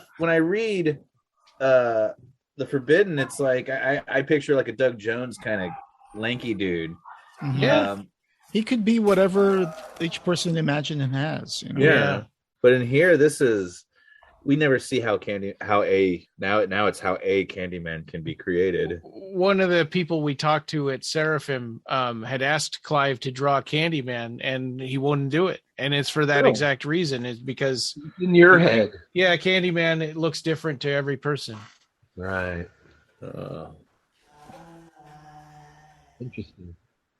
And also the way that the intense stare of Yahya Mateen's acting in the scene where his arm is being cut off, as the destruction of himself as a person and just completely erasing his identity as a painter. Yeah. And now he's become just another pawn in the Candyman myth history. But there's still a little bit of himself in there, right? Because he answers the call, for Brianna, and he leaves her alone. He has no interest in killing her. So it's not like a Lament configuration where you open the box, now we're going to kill you. Candyman has the choice of whether to act upon who called him or help them out. The desire. Yeah. Oh, right pen there. to the eye. It's not hands that call us. It's, yeah. The eye trauma thing. And I wonder how many stabs that is. It's a lot. But you would need to with a pen. Yeah. And Anthony is coming out of it. But his role in this myth is not over. Right. It is inevitable. Right. Like Coleman Domingo William Burke called the police and said, I found the guy. I don't think she's holding a pen, though. It looks like she's holding an X-Acto knife. It's a pen. I think it's still the pen from the laundromat. Yeah. Okay. Yeah, it's a pen. It's a shabby weapon for sure. Believe me, Now when you watch Vice Mayors, Joe will go, oh, he knew it was a pen. You'll see why. I trust you on that one. It's a pen. And the cops are coming because Burke said, I think I found the guy who's been killing people with a hook. Come here quick. He's in this church. Doing his best white man impression. Yeah. And right. They shoot him when he's sitting right. They could have easily shot her. And doesn't she feels around her body? Right. There's a quick scene of her feeling around to see if she's been shot, which is that feels so real. Absolutely. Oh man, this is great. Just the way the blue light is flashing on every surface, and she's trying to see, did I get shot? Yeah. There's I don't know if there's any significance in the graffiti behind her. There's a bunny. There's the word pen. There's the word pen. Yes, I noticed that too. Pen and $sign. And when the Forbidden, isn't this like the way it's written? Isn't this kind of like the layout of the room that they're in? Yeah, it's full of graffiti, right? Yeah, in the actual short story. Right. Oh, and man. like this is kind of like the layout. Mm-hmm. It's been a good 10 years since I haven't read that since we the last time was when we talked about it 10 years ago on the podcast. Oh wow. The lady who did that TikTok video where she found a draft in her bathroom that kept putting out her little candle in the bathroom when she lit it up, and then she found out the draft was coming from behind the pharmacy cabinet. Yeah. And she pulled it out and she made a bunch of TikToks with her friends, like going inside another apartment that was under construction. Right. Yeah. She recently went to Helen about that, and it ended up becoming viral some months ago, last year. And now it's picking up again because of Candyman. She went you said went to Helen? What do you mean?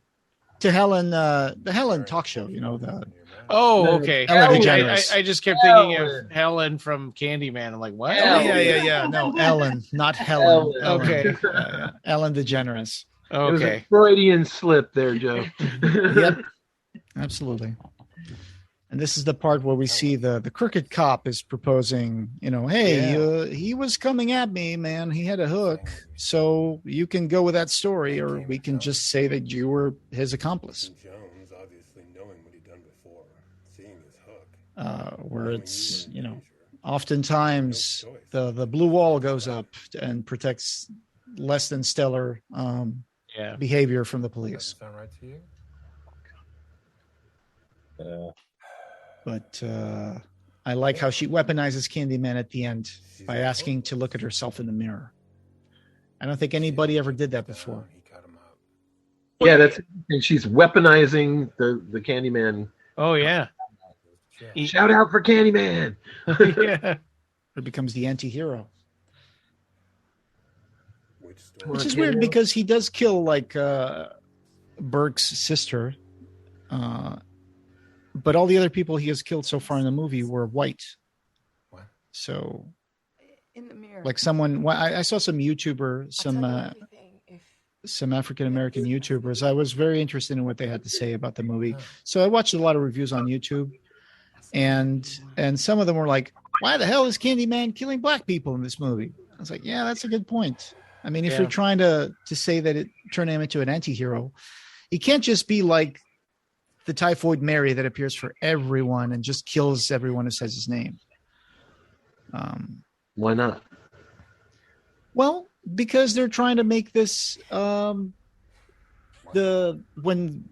Burke says, there's something bad that happened in this area and it kind of made a thinning of the fabric. It kind of rotted this place. Now this violence has stained this location, and Candyman is how we deal with this stuff happening. But it's like, that doesn't make a lot of sense if the concept of Candyman keeps you in check. Yeah. Okay. Well, yeah. I mean, Burke's sister and her friend, right, was that's still a sort of a throwback to the old movie. The idea of the mirror. You got to make people believe. I guess so. Yeah, that would be casualties that would happen to keep the legend alive. Yeah. And here he is killing the police officers, and it's clearly Anthony's face. But This the is bees are going to start swarming. This is maybe a little too nitpicky, but it's something with Candyman that I always thought about is like, it seems like it's so tentatively attached to their arm and using that as a weapon and ripping people's, from crotch to gullet. It seems like it would come out, right? Wouldn't it come off? Well, that's supernatural. Yeah, it is. I've always loved the practical effects. That whole article I was telling you about that I'll give you guys has all about how they did these practical effects, like with metal rods, rails on the harness of the costume, so that the actor who gets, cut with the hook, it really goes, really looks realistic. And then some of the invisible effects ones too, that were like in Candyman 2. That were all done practical. It's like, I'll give you that article. It's really... yeah. Well, in the first movie, the way he just wrenches, like it takes several tries to thrust through the back. You're going right through the spine, Yeah. Oh my gosh. From groin to gullet. Yeah. Right? I mean, we have a human skeleton in the house right here in front of us, and we're selling for Halloween. And it's like, if you were to try to push something through the rib cage, it would be so hard, with all the meat and everything as well, Well, and he wasn't even pushing the pointy end; he was pushing the blunt end. Yeah. Yeah, I mean, there are moments. Power. It just shows this part is so good. This part is so good. So he just killed the last police officer and is floating, and he's like nothing but bees on his face. And there's Tony Todd. Yeah. Yay. May the real Tony Todd stand up. Everyone. Amazing. I love that. Amazing. Yeah, and it's such a cool marketing tie-in to say tell everyone. Yeah. Yeah, and say his name. Say my name. And the end credits start, which is going to be a little shadow puppet sequence of Shadow Puppet Theater. Of all the the different Candyman. Yeah. and is being told bookended by Anthony making his show paintings and becoming Candyman himself. I meant to mention a funny news story that happened this past week in an art gallery in Europe. An artist was given money to do an exhibit, and instead of producing what he was contracted to do, he put out 2 white canvases that said "Take the money and run." That is funny. And that was it. And that's all he wrote. And I read the story, and he had previously done an exhibit or 2 using actual money, and it was supposed to represent like the income of an average citizen of whichever country. And so the museum wanted him to do another one like that. And so the money they gave him as a deposit was supposed to be used to actually use money in an exhibit. And he just said, well, there you go. Like an installation. Thank you. Yeah. I'll take that money. But I've changed the theme. Wow. Man, so they'll never was this actor Yaya? Mm-hmm. You know, technically, with what they have just created, he won't ever have to come back as Candyman if he doesn't want to. Right. He's going to be Morpheus. He is Morpheus in the new Matrix. And he's already Dr. Manhattan in the Watchmen TV show. They're making a black Dr. Manhattan in the new Watchmen? They already did. It was a TV show that happened last year. Okay, that one. Okay. It's on HBO Max, right? Yeah. Oh, yeah. So he was the Dr. Manhattan in that TV version. Yeah. And, it's crazy, man. This guy's already playing all these iconic characters, and he's just brand new to the scene. And Catalina and I discovered this actor. Well, we first came to know who this actor was when we watched this show called it was a Baz Luhrmann TV show called the Get Down about Nas, I believe, and the hip hop community. The guy that did Cabaret and all these big theatrical shows on Broadway and that's Moulin Rouge. No, that's Bob Fosse. I'm talking. Baz Luhrmann. Baz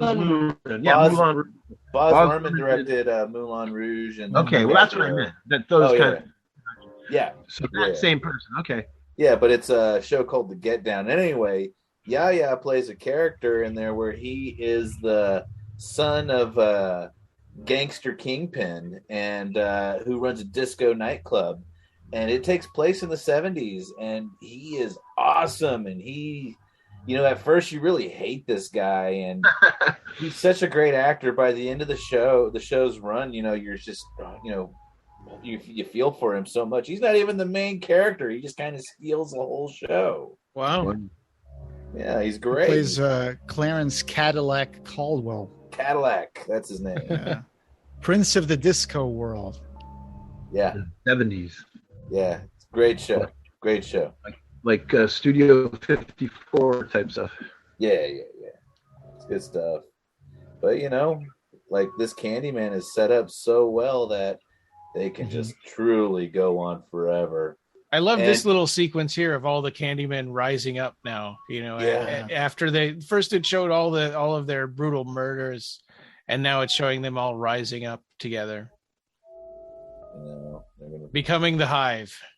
Becoming the Hive. And are they going to protect their community? And that's it. That's great. The movie. Film Victoria in Australia. And that's the end of the credits. I'm telling myself for editing. Cool. If you want to watch it, go watch it in the theater if it's still on. I think it is. Yeah. Or you can watch it at home for $20 or $19.99, I don't know. If you got a lot of people, I guess that's a deal. But if you're watching it by yourself, that's pretty rough. Right. Yeah. I wanna own it. Blu-ray. Sure. No. Yeah. Absolutely. Me too. I'm trying. I wonder when it's coming out. I'm hitting up all my movie theater friends, and I'm just like, "You got a Candyman poster? You got a Candyman poster? I need a one sheet, man."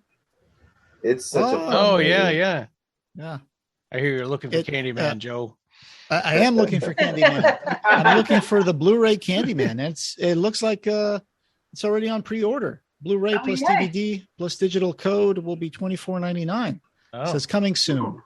Is that on, what is that? Universal? Target. Yes. Oh, you're on Target. No, I'm on Target. Stay on Target. That's but awesome. Interested in this. But This not is looking gonna be like, very that was the Arrow and Scream Factory down there. Yeah. Yeah. So it's gonna come out in 4K Ultra HD. Mm-hmm. So that's interesting. 4K Yay. Ultra HD Candyman Blu-ray. I still need a Blu-ray that can play that. I don't. It looks nice to me, no matter what. Yeah. No, yeah, I know. It's still, we're all still getting, I mean, I think some of us older people are all still getting used to HD. I just want to know all the stuff that's going to be available in this Blu-ray. I'm sure there's going to be a lot of the special features. That's what I would special like. features, right? I sure hope so. Well, if this thing is on Commentary track. I would like to find out if Nia DaCosta is going to do a commentary track. that would be awesome. Oh, Lawrence Bernardo, who's from, he plays the torturer in The Torturer. He's in Nia DaCosta's first film, Little Woods. No way. Yeah, that's awesome. He has a small role as a security officer, but that movie's about trying to selling illegal pharmaceuticals to people who need it. So does that mean that movie was filmed in Texas? I believe it was filmed in Arizona or California. Oh, okay. But I mean, Lawrence, I believe travels. I think that was an LA shoot for him. Wow. But I mean, he has a small role that he's a great guy. But that's why we hired him for The Torture. He had a great role. Yeah. I want to see that movie now. I want to learn more about Nia DaCosta's filmography. Earlier. Sure. Yeah, I think she was related to somebody from the first Candyman movie, actually. Like in some fashion, like maybe as an acting coach or student or something. I don't remember. Wow. I found out the date for the DVD and Blu-ray release for Candyman 2021. It's going to be November 16, 2021, and it'll be available on digital HD from Amazon Video and iTunes on November 2021 as well. Yeah, that's just a couple months. That's great. That's a month and a half. 6 weeks from now. Yeah, Man, we're already in October. Remember when you had to wait like a whole year and a half or something? I know. VHS? I know. Tell me about it. Yeah. Well, it depended. If it was a bad movie, they would come out in like 6 months. Yep. Yeah. Yeah. If it was a good movie, they would keep it in the theater as long as possible. Yeah. I remember how expensive some VHSs were, like $80, and I was like, I'm not buying. Yeah. That was the reason that we went Laserdisc, because when VHSs first came out, they cost more than the Laserdiscs were only 60, but the VHSs were 90. So my family said, "Oh, this is more economical. We're gonna do that." But then the Laserdiscs stayed that expensive, and the VHSs got cheaper and cheaper. Yeah, starting from when they put a commercial on Top Gun for like Pepsi, right? That's what did it. Wasn't Betamax superior to VHS anyway? Yes, as far as quality. It was used in TV studio and production studios for a while because it had 480 horizontal lines, I think. So it was kind of like a little HD for the time. Wasn't there was a problem with it that they couldn't fit the whole movie on one tape, right? So that you'd have to like switch tapes. Right. Huh. Maybe, yeah. I have some Betamax tapes still. Mm-hmm. Yeah. But it's the same problem with Laserdiscs too. I mean, you have to turn them over. You can't fit a whole movie on one side. Holy crap! Those things are so huge. Yeah, I know. I love Laserdisc. It's nostalgic for me. It reminds me of when I was a little kid. I've got a boxed Hellraiser Laserdisc with the script, a bound script. Oh yeah, me too. Yeah. I have that one. I've got it signed by all kinds of people. Nice. Yeah, so this movie, like you were saying, was originally set to premiere June 12, 2020. Which we were all excited for. And then we started reporting of the delays because of the pandemic. So then it was September 25th, 2020.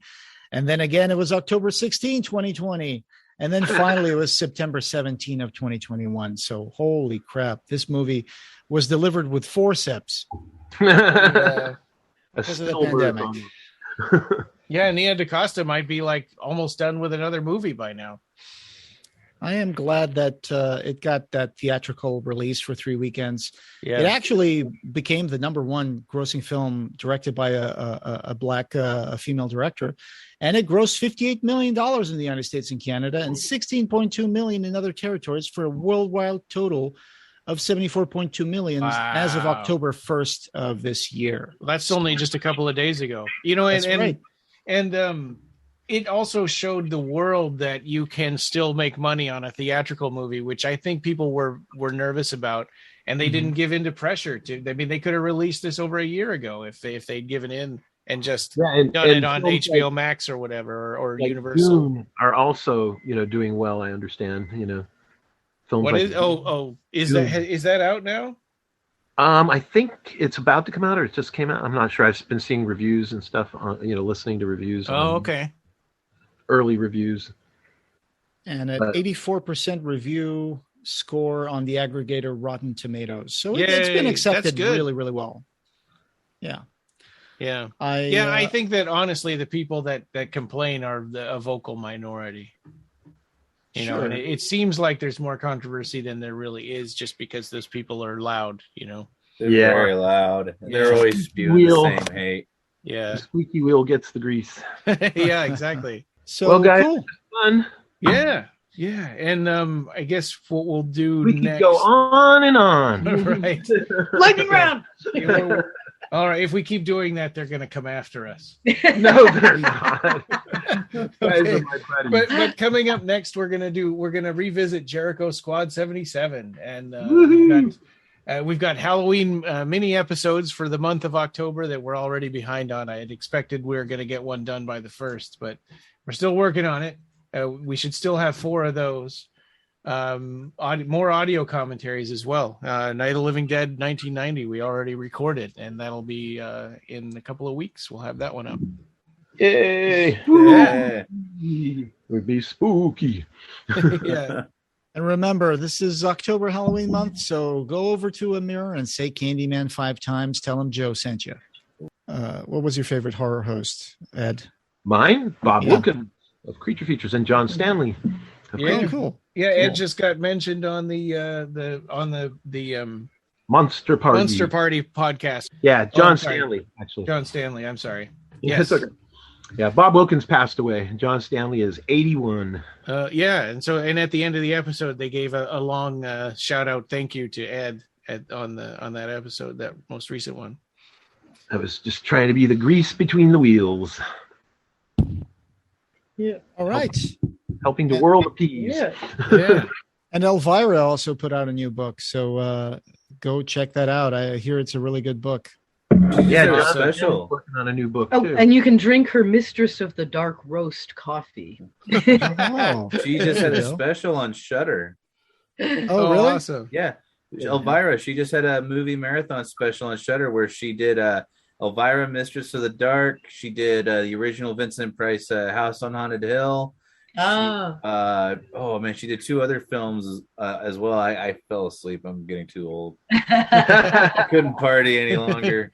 But Joe Bob Briggs is doing something too for Shudder for this Halloween, right? This Friday he's got a Halloween hoedown happening, and cool. Jason Blum from Blumhouse. Oh yeah, and David Gordon Green, right? Yeah, the guy who's working on that Hellraiser project. Hellraiser, yeah. They're gonna. I hope they talk about it.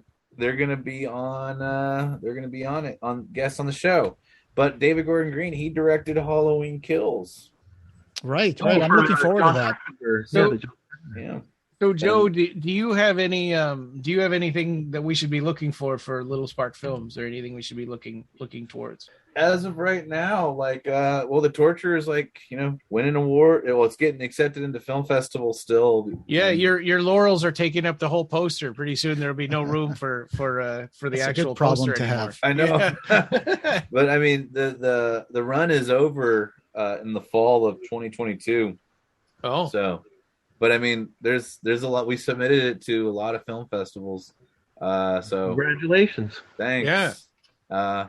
And we're just trying to get Vice Mares finished up here. I'm about 85% the way there. We're talking about throwing another Indiegogo, maybe throwing it up on Halloween or something. So where is that at? Is it just in post-production now? Yeah, we have some more things to shoot. It's all, green screen stuff. Oh, And okay. then I'll be in post-production. I'll be able to continue on.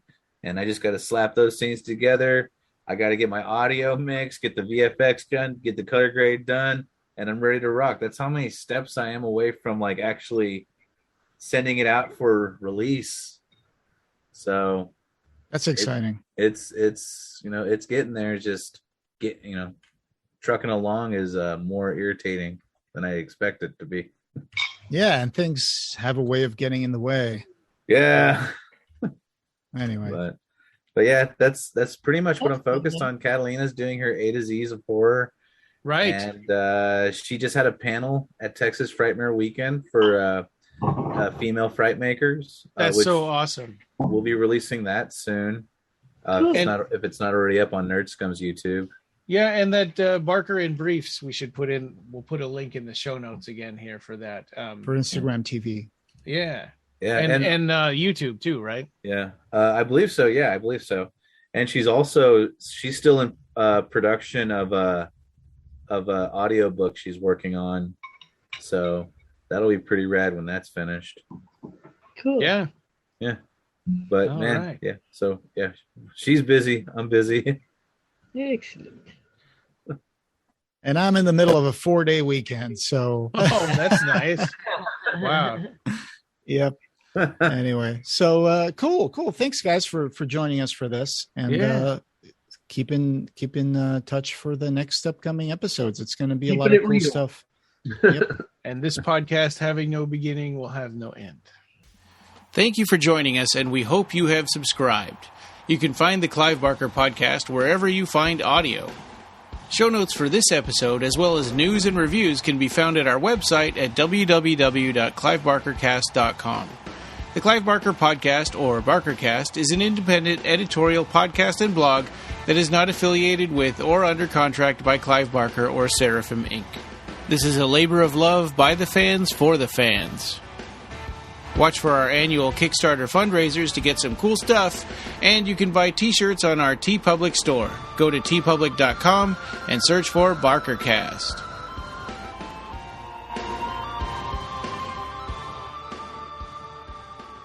Thanks for listening.